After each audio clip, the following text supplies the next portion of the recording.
Welcome to our session on applying for a PhD in Europe. This is our second session as part of the Study in Europe series.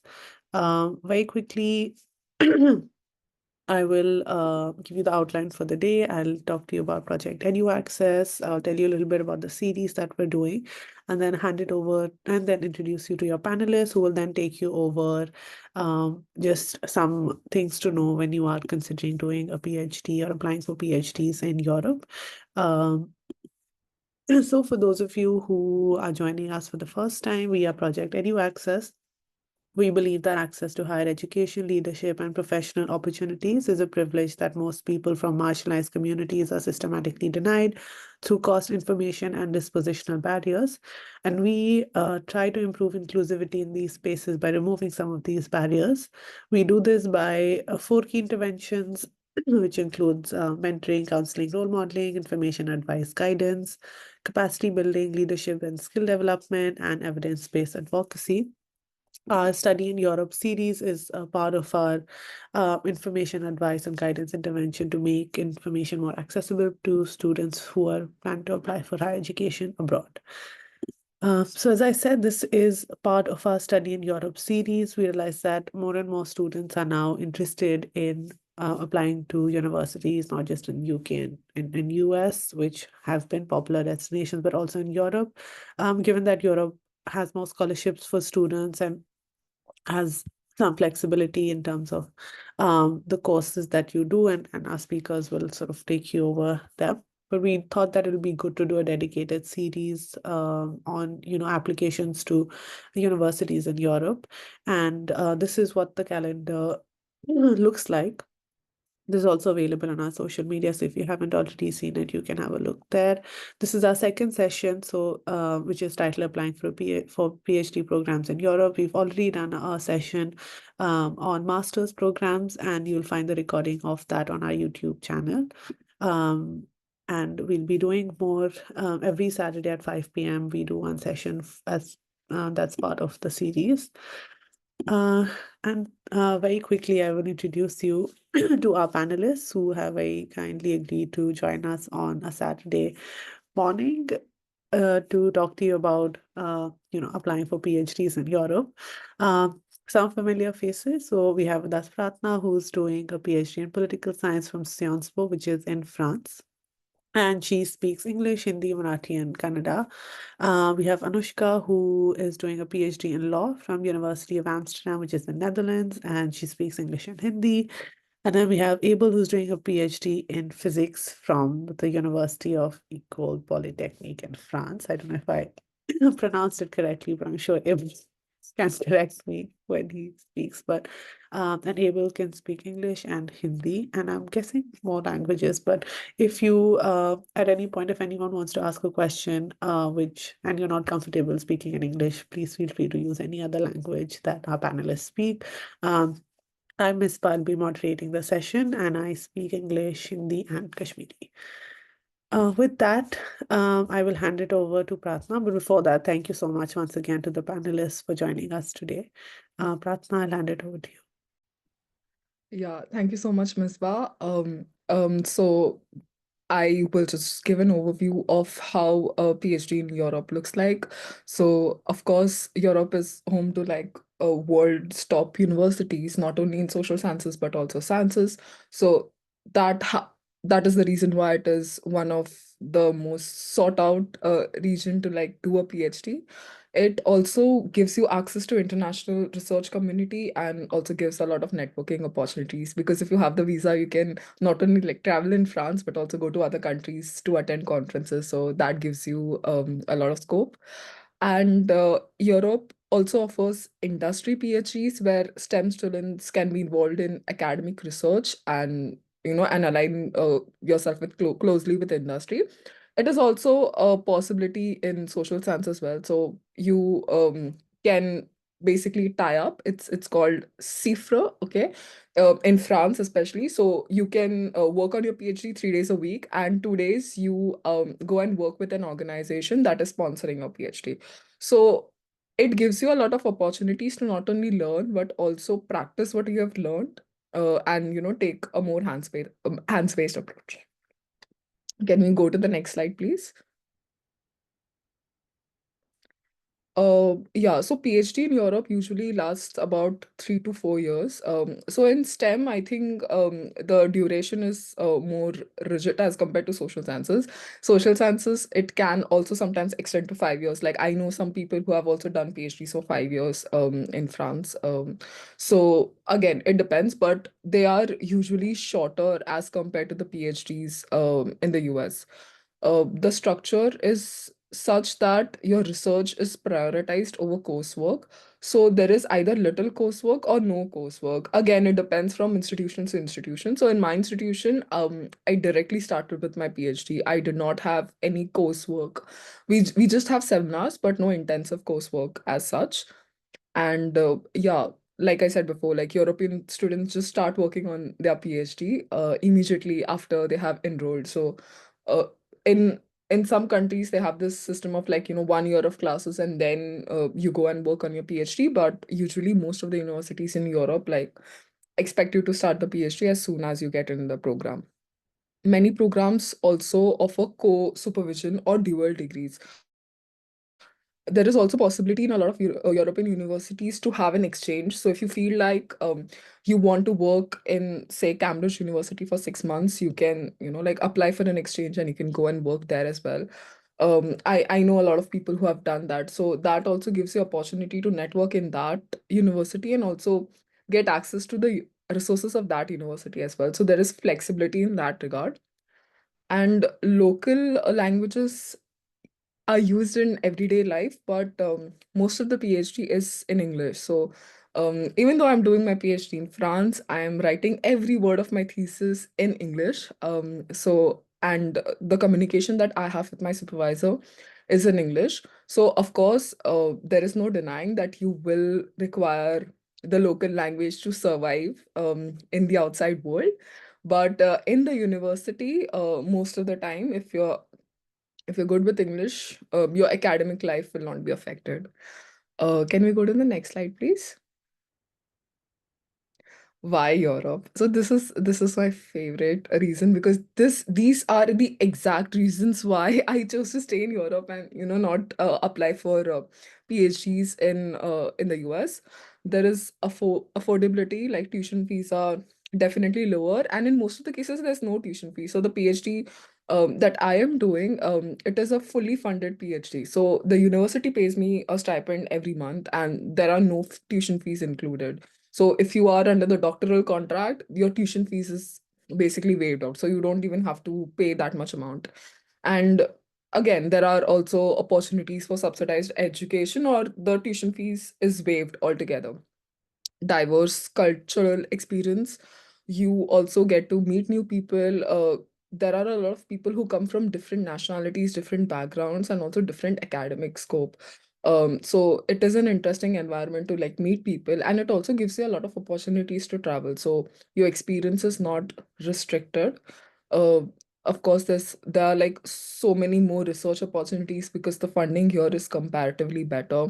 So you do not have to restrict yourself because of budget constraints. Most of the departments are usually well funded. Work-life balance is amazing. So they have a strong support system, of course, and we have this strong, at least in my department, we have this thing that okay, you work 5 days a week, you come to the you come to the department, you work, and then the 2 days you take off. They also organize a lot of get-togethers so that you are a little more relaxed environment, in a more relaxed environment. And especially in France, the thing is, if you are under 26 and if you're doing a PhD, life is so much better for you because you get subsidized Navigo. So if you want to like travel in public transport, you have the Navigo, which is like 50% off already. That is subsidized. You have free entry to museums and you have a lot of other benefits. And even if you're traveling within France to different cities, if you're under 26, you get 50% off. So the last three reasons were, I'm not going to lie, one of the main reasons why I felt that, okay, I should consider staying back in France. And also, work visa post graduation, the system is more generous. In case of France, I can talk about because we have something called as APS. For Indians, it's 2 years. So you can stay in France and find work for 2 years. So it gives you that flexibility to navigate the job market after you finish your visa. Can we go to the next slide, please? uh, Application requirements. So, in terms of academic qualifications, most European PhDs require you to hold at least a master's degree in the same field that you plan to do your PhD in. Some people can directly enroll after the bachelor's, but I think uh, it is an exceptional case. Like usually you do require a master's thesis. In some cases, you need to have a master's with a thesis. So in some European universities, I remember like when I had applied to Oslo University, they had a requirement that you should have spent your 1 semester of your master's writing that thesis. So again, it depends from institution to institution. Sciences also requires you to submit a master's thesis. So it is also necessary if you're considering a PhD program to enroll in a master's that requires you to submit a thesis at the end of it. Second is research proposal. Again, it's a critical component of the application. You have to give out your research topic, objectives, methodology, what new are you bringing to the table, and uh, basically you're convincing the admissions committee that you have the skill, you have the resources, you have the required knowledge to start with it, and they should fund the research. So in my case, because I did the masters in the same university, what I did was I expanded my thesis topic to write my research proposal. So in this case, what you can do is you can show that, okay, in my master's thesis, I've done this. So I can also do it at a PhD level. So I think it becomes easier. And we also, I think, had a session on research proposal. So I think you can also check that out. And then letters of recommendation in PhD for Sciences you had like we had like two academic references and professional references were not compulsory. It depended on application. Like it didn't matter. So it is very important for you to get referees which would write you a very good recommendation so that it adds to your profile. And CV or resume, depending on like what all you have done, and again we also had a session on CV, so maybe like checking that out would be important. In research proposal also, like one small thing before I hand it over to Abel, like usually when they ask for research proposal, in down they mention that it should include na because there are various ways of writing research proposals. So whenever you're applying to a PhD, read the application very carefully because sometimes, a lot of times, they exactly tell you what you want. And in some cases, they also ask you for statement of purpose. So at Sciences, what they did, instead of directly asking a statement of purpose, what they did was they asked a lot of questions, like what do you think, why, like what are the skills you think make you a great PhD candidate. They also asked for weaknesses. So we had like 4 question and answer session. So again, read the application very carefully and like write for what is asked of you. All right, so now I'll hand over to Abel. Thank you so much. All right. Thank you. I hope I'm audible. Anyway, yeah. So now coming to the language requirements. Um, so I think these things can vary a fair bit, depending on countries. So I will ground like some of this in my experience of doing a STEM PhD in France. So again, I agree with what Prarthana said. I mean, in academia, I think if you have English, you're good. You don't really need anything else usually. Um, and sometimes you might have to also give an English proficiency test, especially for your visa. And this again varies for countries. Um, yes, I mean, again, then there are native language requirements. There are a larger number of courses that are offered in the local language, and and so if you want to attend those, you should should have to probably prove that you can speak the local language. But I mean, you can get away with it. Although I'd strongly recommend learning the language when you have the opportunity. And this brings me to the last point, which is basically most universities also offer free language courses for international students. And I know in France, for example, during the PhD, if you don't speak French, then it is I think a mandatory course for like you need to get a level of A2 or something like that. So yeah, maybe the next slide, please.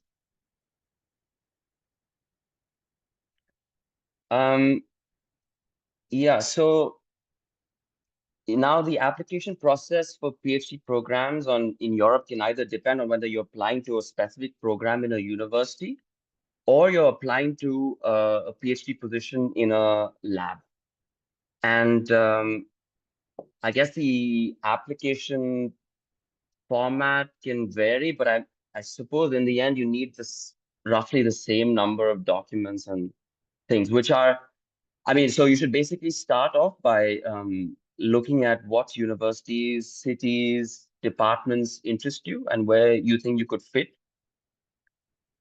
Yeah, you should contact your potential supervisors to see whether they have a position that aligns with what you can do. I mean, in STEM, for example, in France, like the research question is almost completely determined by your supervisor. You don't have to. You don't.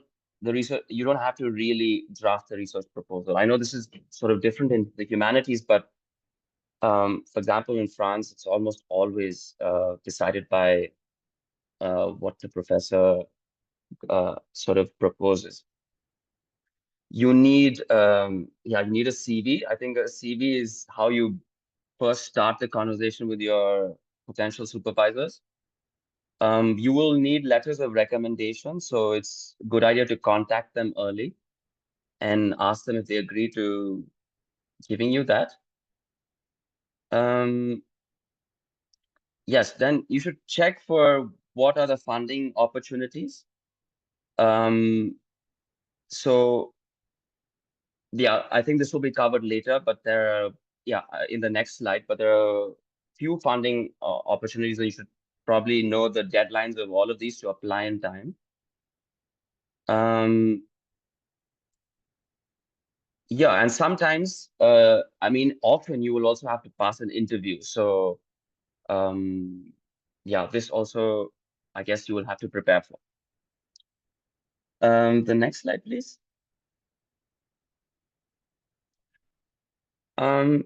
So yeah, applications typically open 8 to 12 months before the start date. Yeah, the autumn intake, so starting in September is usually what's most common, and the deadlines for such programs are usually March, and I think early deadlines are January. Some competitive programs like the ones for Sciences Po can have earlier deadlines in December.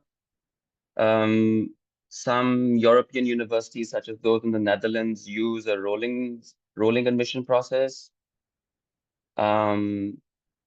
So yeah, the deadlines can vary a fair bit.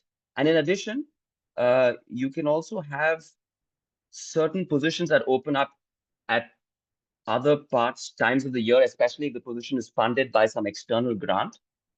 And then, the deadline that deadline will depend on the project really. So it's a good idea. I mean, so yeah, it's a good idea to check in the application. Yeah, maybe the next slide, please. Right, there are a few funding opportunities. And so I think one possibility is that your university has some sort of funded PhD program. And this, for example, at École Polytechnique, where I did my PhD, there were certain integrated PhD programs that sort of guaranteed funding for the PhD, and then you have to go there and choose a lab that you liked and so on and work and blah, blah, blah. So that's one possibility. But in France, that is not the main sort of channel. There is then fundings for like specific PhD positions, and this can happen through two ways usually. Either your lab or your PhD advisor has some external funding, and they are willing to use that to fund your PhD position. And so and then this is basically they will have to agree to fund you, and this is one possibility. Another possibility is the research council grants. So, for example, you have the German Academic Exchange Service, or like the French Ministry of like Research and Education that sort of funds a certain number of PhD positions every year. And to get selected for this funding, you have to present your file, your CV, your documents, and then also possibly have an interview. And then if you get this funding, then you can do the PhD. This is a significant sort of channel in France, I'd say. Like it's called the Concours École Doctorale. I mean, then there are industry partnerships. So maybe your PhD will be funded by a company. And as was already mentioned in France, this is called a cycle. And so usually this means that sometimes you get slightly more money, but it also comes with sometimes a constraint in the sense that maybe not all of your work can be published because it'll then could be proprietary for the company. There are also like external scholarships that you could get, like some of the ones listed here, such as the INLAC scholarship or the Jane Tata Endowment, or in France, for example, you have the Eiffel scholarships. I think they fund a few PhDs. And so it's worth looking for such opportunities as well. I believe this is my last slide. So yeah.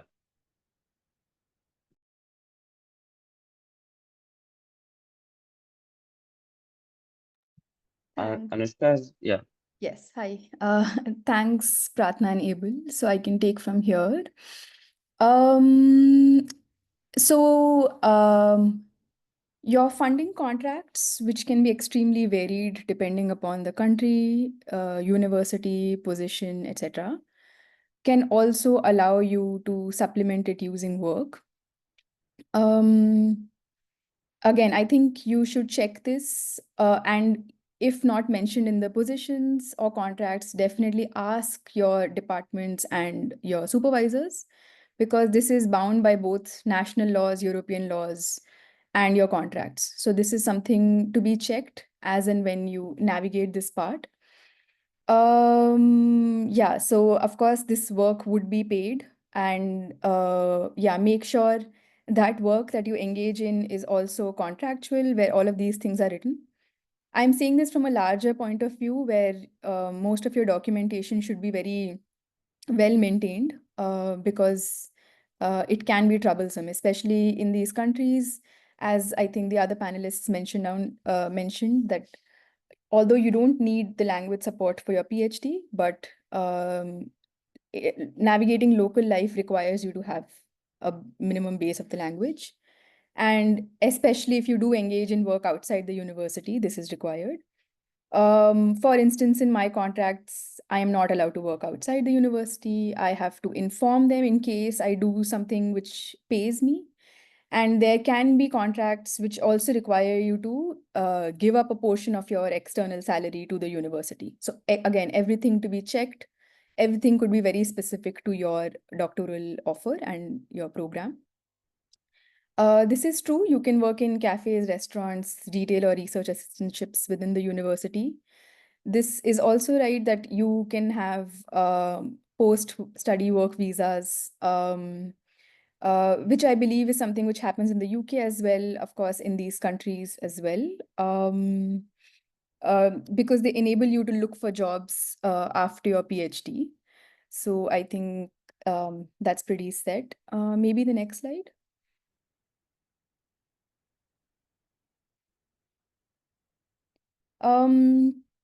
So yeah, of course, the work visas follow. Your current visa on which you will do your PhD would either anyway be like a skilled worker visa or a researcher visa, which is again good to know, right? Because it tells you the possibilities which you can have after your work and how you are being viewed in the country as you do the PhD. Because you have spent so much time in the country, these PhDs run from 4 to 5 years. So they do lead to a pathway to permanent residency after working for several years. These PRs usually require you to do a minimum language qualification. So again, important to check if you have those aims and ambitions, and important to check those beforehand. Again, true that a European PhD is highly regarded globally. Most of these universities would be in the top 500 rankings, which gives you a benefit even to come back to India. From what I gather, you do not have to write the UGC net if you have done a PhD abroad. I think Prarthana mentioned this. You can have many different tie-ups during your PhD. You can move around even during your PhD. And I would not be able to say much about, like, say, STEM PhDs, where I guess internships would be more common. But in the field of law, I think these would be like terms abroad or research stints abroad, where you just go to other universities, either because you like the work that's happening there in terms of its relevance to your project, you want to be part of that academic environment, again, from a future point of view. You are looking at, say, a particular faculty who is doing, again, something relevant to you, and then you can apply to all those positions abroad. Again, these things are, I think, mostly easily navigated once you are doing your project, and you can discuss with your supervisor or your departments, because different departments might have different policies for this. I think we can move to the next slide. So I think somebody asked in the chat about some links, and these would be very useful because the timelines again vary across country for programs and for universities. I would suggest to go through all, but depending on if you have some preferences, this is a very good overview of one place in which you get all opportunities and the information for it. The next slide, please.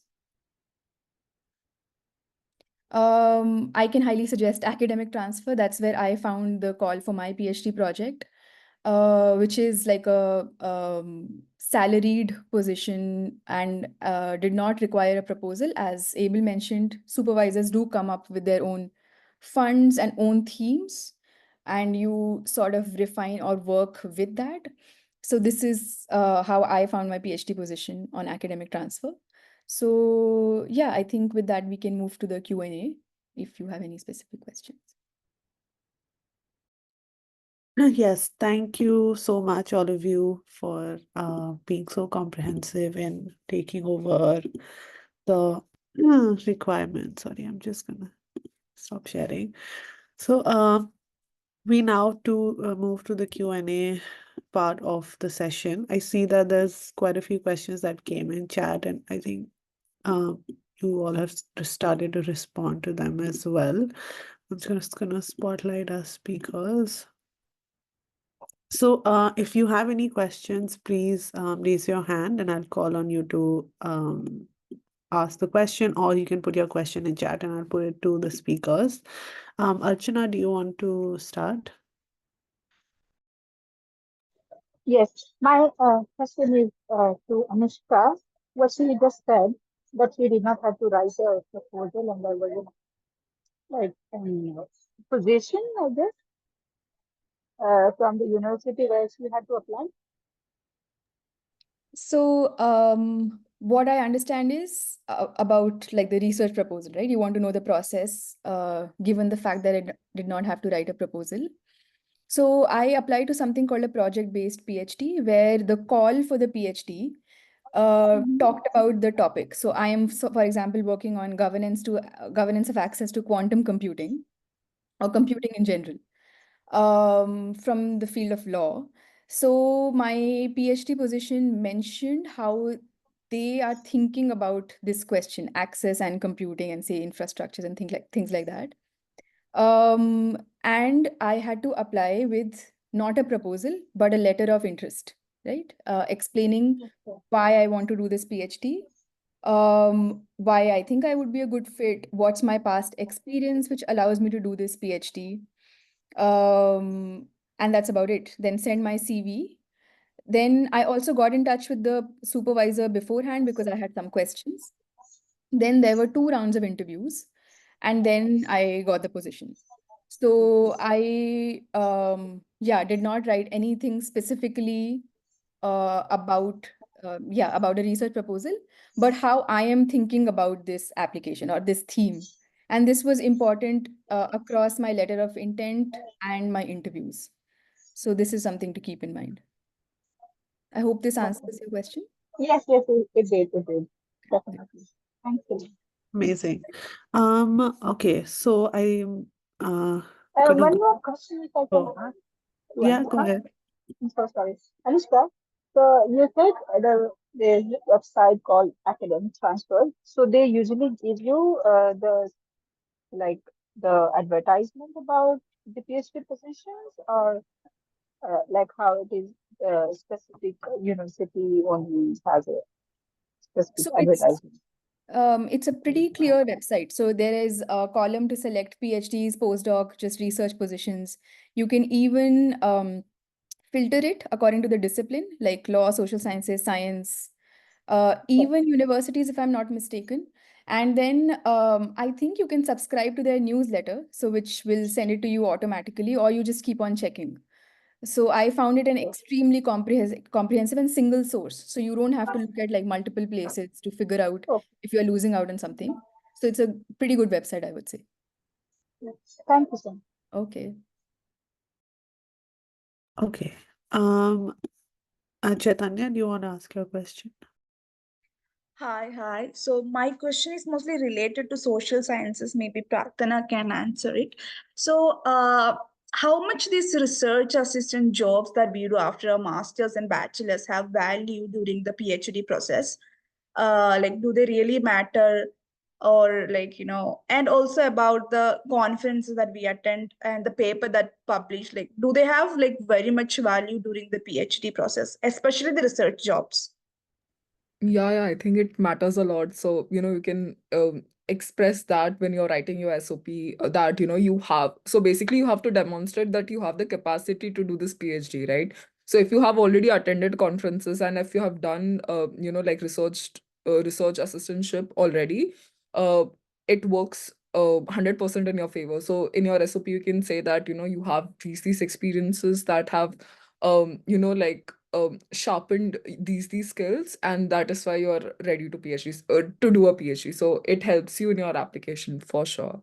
And especially if the research job is like related to your field, excellent. But even if it's not related to the field, there are some skills that you learn, right? That you can extrapolate and use it in your PhD journey. So that works in your favor anyways. I hope I answered your question. Yeah, definitely. But can you also tell about the publications or like the conferences, like research conferences and workshop that we attend before, like PhD program? Do they also matter? Like, Yeah, they do matter. And also, I think there was another question, like Anushka, I think already answered in the chat that, like, is publication necessary? It is not. I did not have a single publication when I applied for my PhD. I'm doing fine. So I know, like, a lot of people have this idea that if you want to do a PhD, at least you need to have like one peer-reviewed article published or something like that. But it is not the case. I feel like PhD is the place where you learn to, like, like enhance your research skills, and then you get your publications. So at this stage, if you do not have any publications also, it is fine. If you have publications, good. Like it works in your favor. Yeah, thank you, Prarthana. Okay. Atif, do you want to ask your question? Yes, ma'am. It's also about adding training courses into our CV. So if we add those things, it would be like the CV would be more than 2 pages. In my case, it's something like that. Then also, while we add the references, like the contacts of email IDs of our professor, should we add it in our CV or should we add it in our separately? Like in some cases, they ask for reference in a separate PDF. So at that moment, we should remove the like references from our CV. Then the other question is about a research proposal. Some cases like we find it hard to make a research proposal in a prescribed time. Like sometimes it will take much time, especially for me. So can we use, up to what extent we can use like AI tools and ChatGPT? So that is my question. Yeah. Maybe Abel, do you want to start answering and then all of you can chip in? Yeah, so I mean, with regards to the first question about the CV, and I think again I'm saying this from a I think a STEM point of view or background. I think that overloading your CV with a lot of stuff that you think is kind of relevant. I mean, you don't want to overload your CV with too much information, especially if the person in, say, France, or the potential supervisor in France will not be able to understand what that is about. I felt like when I was applying abroad, I mean, yeah, there's that insecurity of like, have I done enough? But I think you'd want to focus on what they would also possibly understand, would be able to appreciate, and that somehow holds like currency across like places. For example, I think a paper, I mean, it can be useful for that reason, because then if a paper is published in a peer-reviewed journal, it sort of means a certain number of things. I mean, I also tend to like, okay, put my course, like, oh, I've done machine learning, introductory machine learning course, but is that super relevant to the PhD? Maybe not. So, maybe you don't want to put that in. Then the question about references. I think, I don't know. I think in the sciences,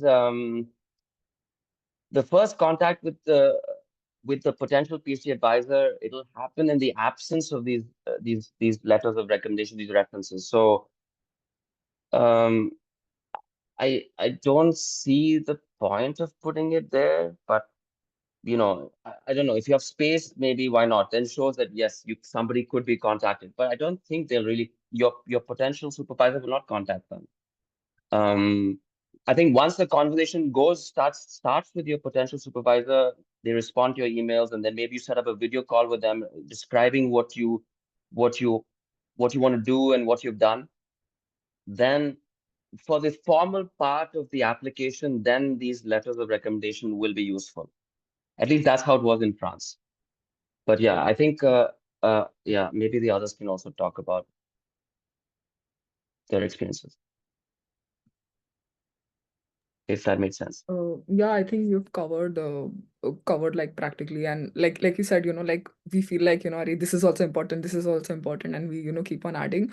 I think like again we had done another session on CV. So in that, like one of the other panelists also gave this idea that, you write one CV, you write one master CV, you put everything in that.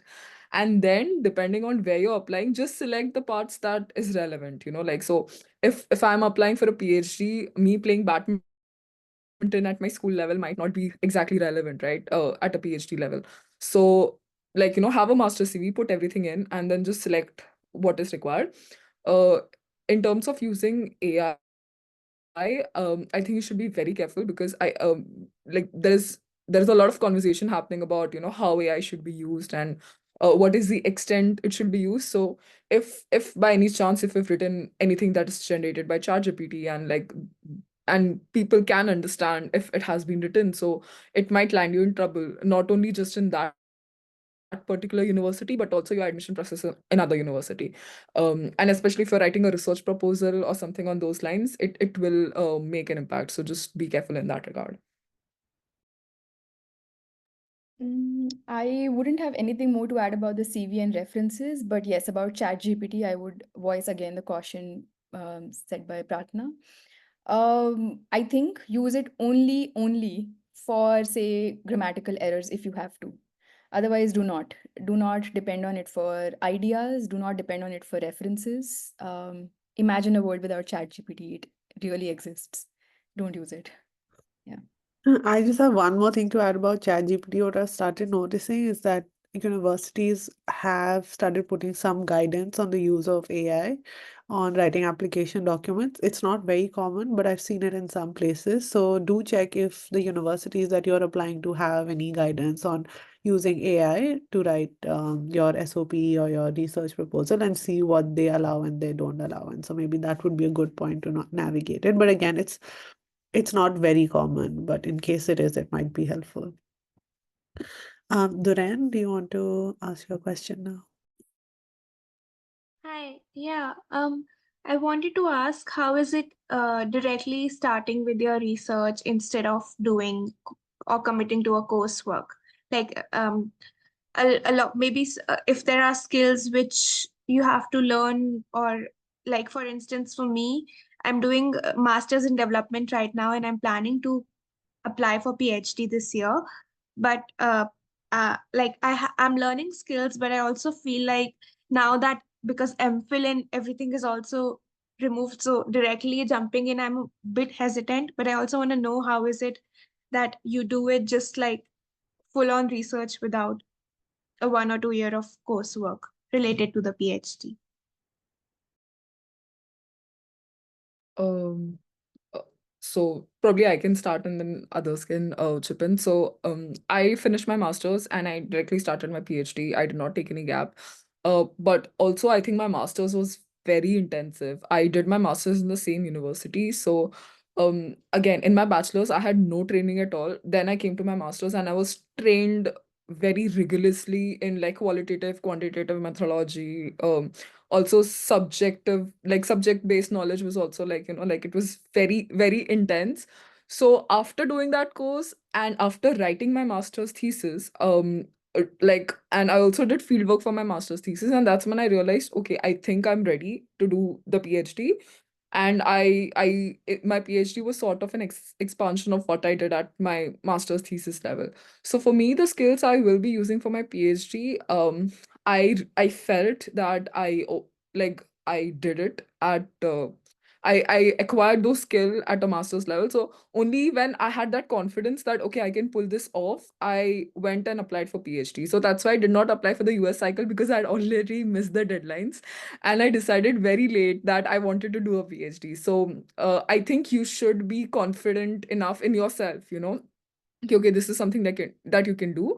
And even though there is not completely coursework, so at Sciences like even though I'm not required to take any classes, if there is any class that interests me, I just request the professor and go and sit. So I also know like some of my colleagues who were not trained in quantitative methodology as rigorously as like others were. So she took up some classes after she joined the PhD program, like so that is also one possibility.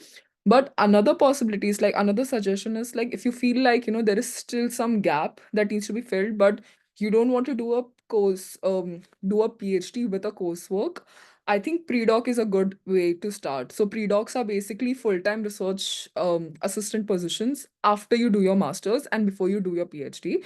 And pre-doc is now in social sciences, especially with in econ and with political science as well, a lot of PhD programs and even a lot of like PhD projects are looking for pre-doc candidates.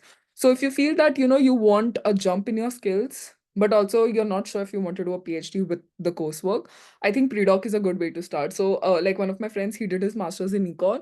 He did like pre-doc at 1 year at JPAL, and now he's doing his PhD at PSC. So I think that is also a pathway that you can explore if you do not want to do a PhD with the coursework. I hope that helps. Abel, do you have anything to add from like a STEM perspective? Yeah, so I think the question of whether I'm good enough for research, I think is a question that I mean, it exists for a long time. It exists even after the PhD, just saying. So I think that insecurity in some sense will never go.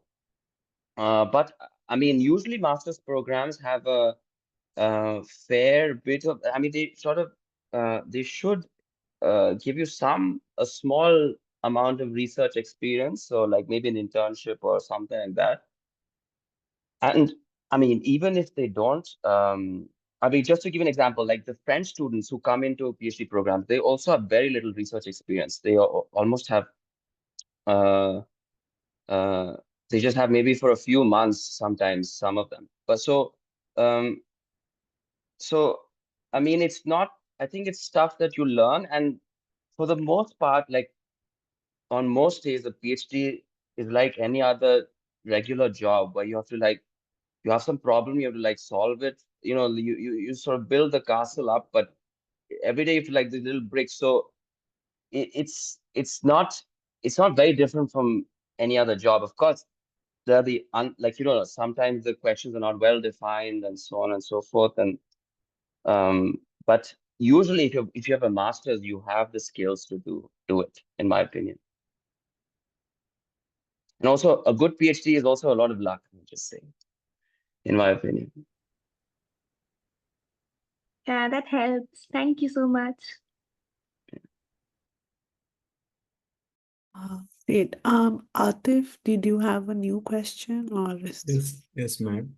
So recently I attended one PhD interview in remote sensing and GIS in Earth Science. It was a like cold position, a structured PhD like that in Norway.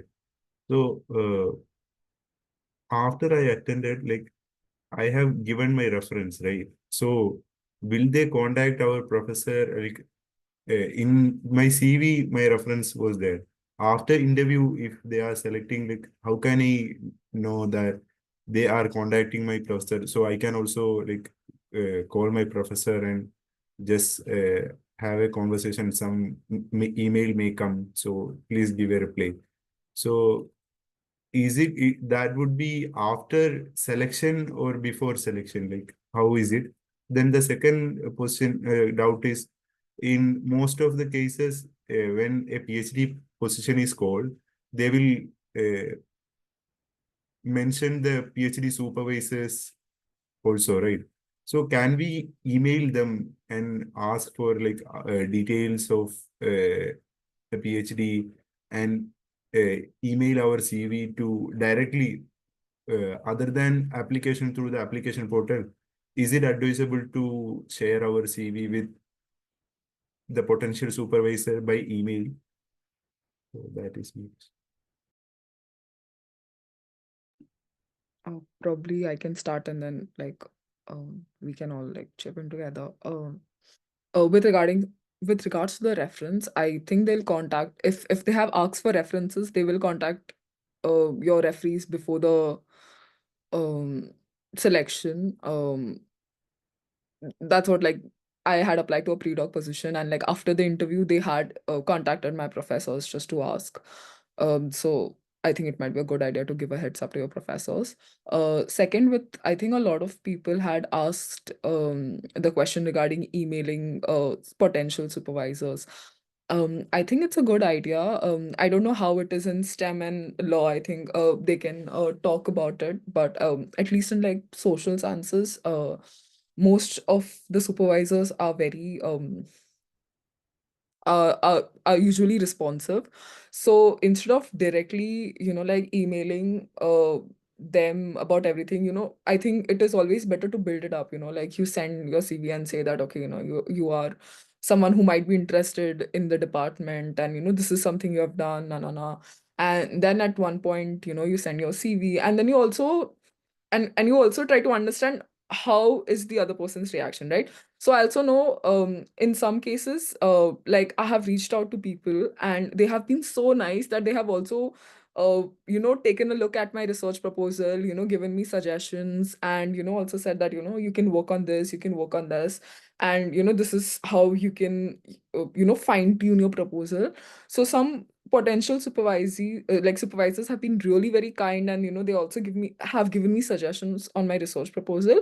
But in some cases, professors feel that, okay, like, okay, this is your research idea, I might be interested, but you apply, like through the application portal. So every supervisor has their own way of navigating this. But I think as someone who's applying, it is always a good idea to email to see, like, what do they feel like. And I also feel it is very important to also talk to their PhD students, who are doing a PhD under them. So whenever I was applying to different universities, of course I was looking at the professors, and I was also going and talking to people who are doing PhDs under them, just to get an idea about how the working relation is, and because you will be working with them for a very long time, so it is very important. It is a big decision that you're making, so it is very important that you're very sure about it, so you can go about it. And most of the professors in European universities, they're very chill. You can write to them, and then they usually respond. Another way of doing it is also like through Twitter, keeping a track on, okay, what they have done. I always try that, like, especially if you're in social sciences academia, you wake up in the morning and then you like scroll Twitter for 10 minutes. It is the holy grail, because you come to know about what research has happened, and then who is working in what project. So a lot of opportunities, a lot of information I have received about PhD positions. Not a lot, 100% of them has been to Twitter. So that is why I would like encourage you to, be more active there. I hope it answers questions. So I answered it from a social science perspective. I think Abel and Anushka can say what it is in like STEM and law.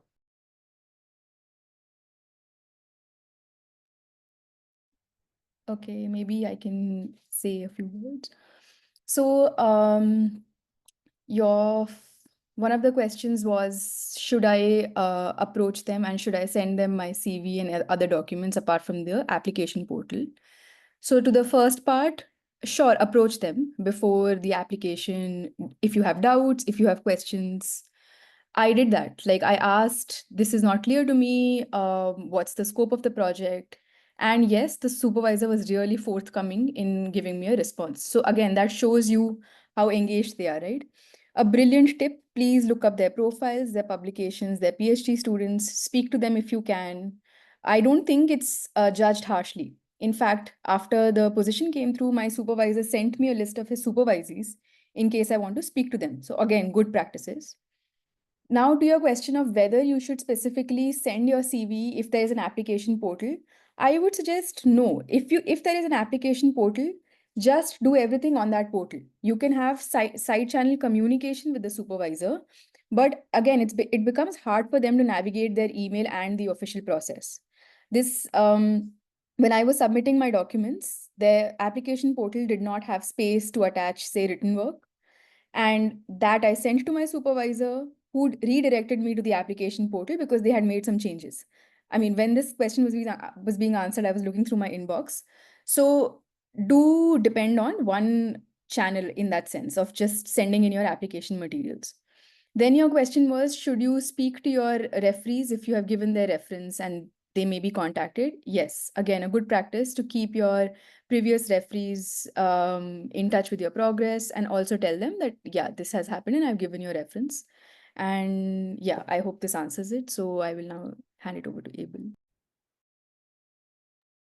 Yeah, I mean, I agree with everything that was said before. But I mean, this is with regards to STEM, especially in France, you often apply to a specific lab and a specific advisor in the lab, and therefore, usually the application doesn't happen. Whether they choose to, whether they agree to be your supervisor doesn't really happen via the portal. So, I mean, I agree. You should build it up slowly. Ask them if if they're interested in hiring students. Blah blah blah. I think yeah, that would be my advice.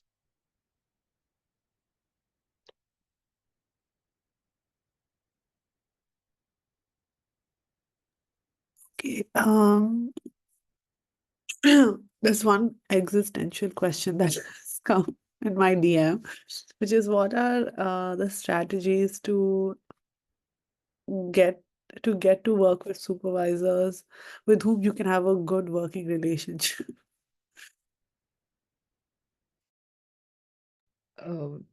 I think I was very lucky in that regard because I did my master's under the same supervisor, and then I continued with the same supervisor for my PhD. So, with that regard, it was very seamless. But even when I was applying to other PhDs, I think I was looking at their profiles, of course, how their Twitter feed looks like, what do they tweet, and then also I spoke to a lot of their students, and that sort of helped me understand that okay, like what is their working pattern because I think in PhD because it's a long-term process and especially when you're doing it in social sciences, you don't have to go to a lab and do something, right? Like you can work from home, you can work from a cafe, or you can go to the office and work. So you have that flexibility and everyone has a different working style, right? So I am someone who needs to have deadlines every week so that I am on track, right? So that is why I meet my supervisor every once a week. But then there are also like some of my colleagues who meet their supervisor once a month and that works fine for them. So I think it's also important to find a supervisor who is depending on your phase. So I require someone who's there for me constantly. There are some people who are okay with not having supervisors around. So depending on how your working style is and talking to their supervisees help you to understand and like figure out okay, probably this is something that you can work with. And also there is this tendency to go behind a lot of celebrated scholars, because of the name that is associated with them. Of course, I agree that it looks very good on CV, and then it's very nice. But also, if they are not able to give you enough time, it makes no sense, right? When you're doing a PhD.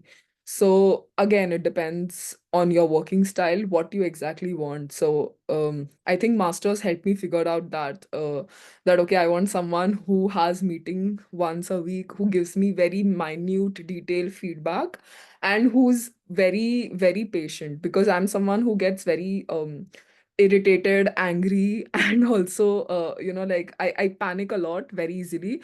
So I also wanted a supervisor who's very calm, who's very kind, and who will not, instantly say something that might not like it might trigger me.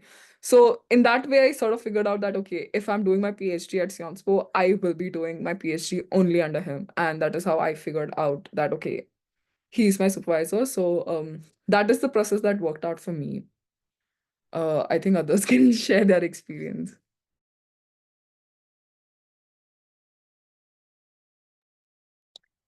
Okay.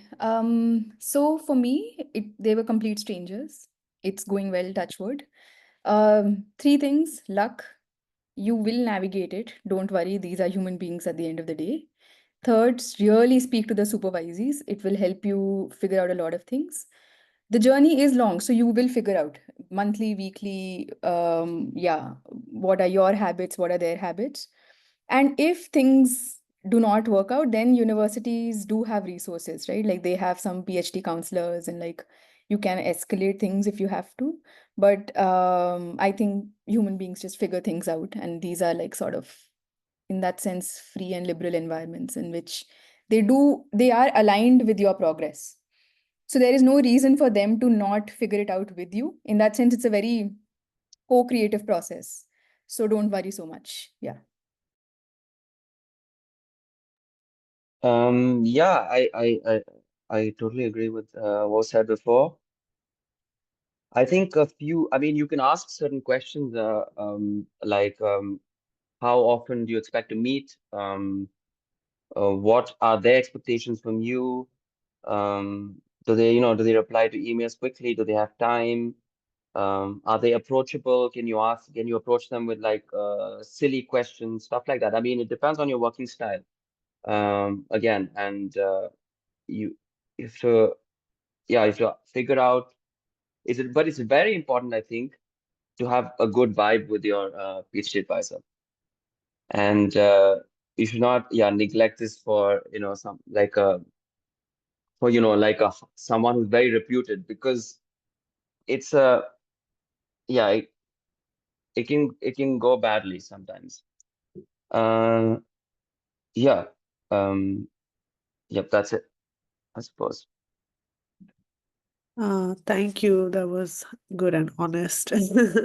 I am mindful of time, so just last one or two questions. So, I think everyone here, like on the panel, has tried to answer all of the questions in chat. If there's any question that hasn't been answered, please send it in chat again, and then Virendra will take your question.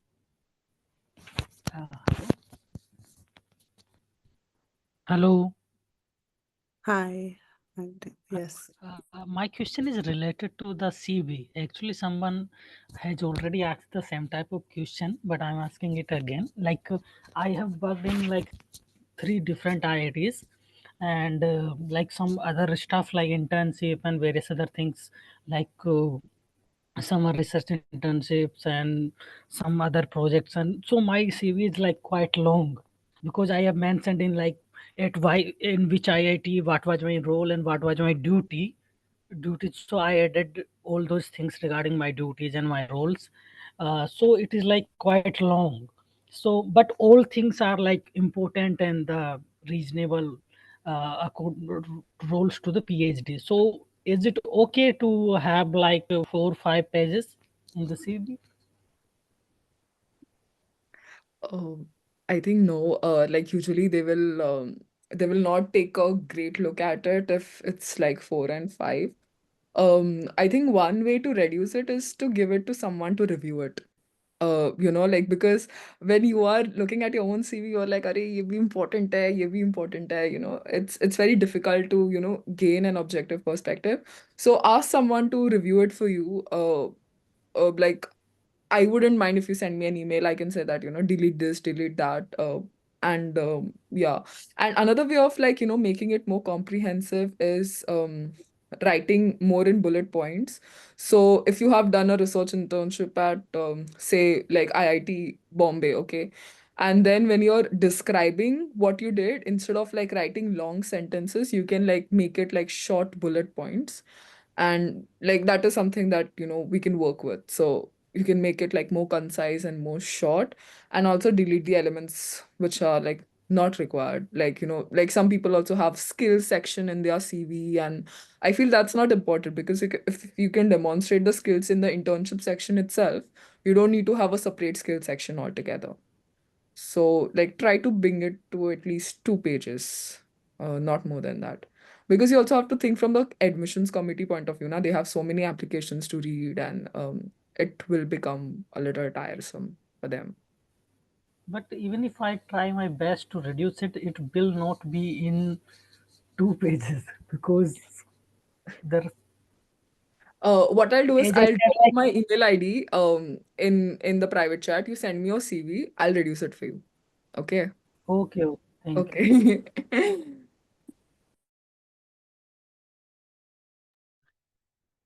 Great. I think that's about it. I don't see any new questions in chat, so I'm gonna assume that all questions have been answered. And I think I'll end the session now. We're already over by 10 minutes. Uh, so thank you, Prarthana, Anushka, and Abel for joining the session and for speaking to our audience and being so patient with your answers. Thank you, everyone who joined us today. As you know, this is a recorded session, so the recording will be available on our YouTube channel. I'll just send a link to that. Um, I think we'll also try to link the PPT that we use, so you'll be able to see all of the links that were used in the final slide.